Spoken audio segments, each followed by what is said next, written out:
I'm going to be talking a little bit today about my project, the role of Pellino2 in chronic obstructive pulmonary disease, or COPD, because it takes too long to say. Okay, so COPD, it's a disease of the lungs. It's typically characterized by emphysema, chronic bronchitis, basically a shortness of breath. And this is due to the damage you can see here, damage and degradation within the lungs. And this is usually in response to smoking, pollution, or in a small number of cases it is genetic.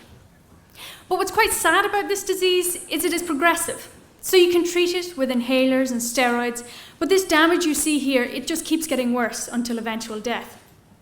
And with 440,000 people in Ireland suffering from it, you can imagine the economic burden that places on our healthcare system.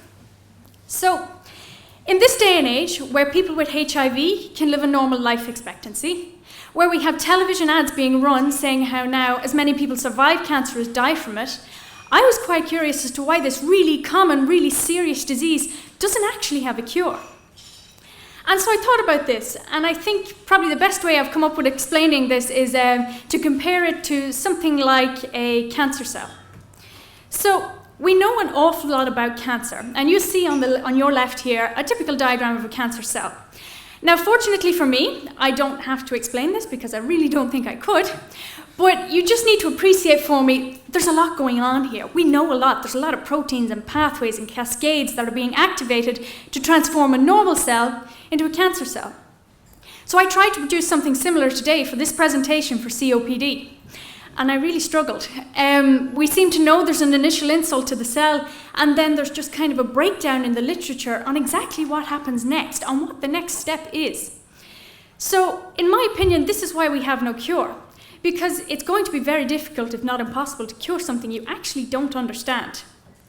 So, the aim of my project is to identify some of the pathways that are involved in the development of COPD. And I'm doing this by looking at the role of a protein called Pellino2 in COPD. And this protein Pellino, there's a reason I chose it. The reason I chose it is because it's part of this family, and this family has been shown to be involved in similar inflammatory diseases, such as asthma and Crohn's disease. And initial results would suggest that yes, Pellino2 is involved in COPD.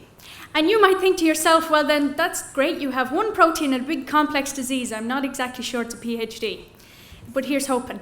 But there's more than that, because when you identify one protein, you can then identify other interacting proteins. And before long, you actually have quite a big picture on what's actually happening within the cell. So if I can do nothing more with my PhD than just produce a better diagram than was on the second slide, I would be quite happy. But the ultimate goal would be to identify a protein that could be manipulated, that could be used as a therapeutic target, could be manipulated towards better treatments, or to perhaps even a cure. However, that might be left to someone a little better than me. So thank you for listening.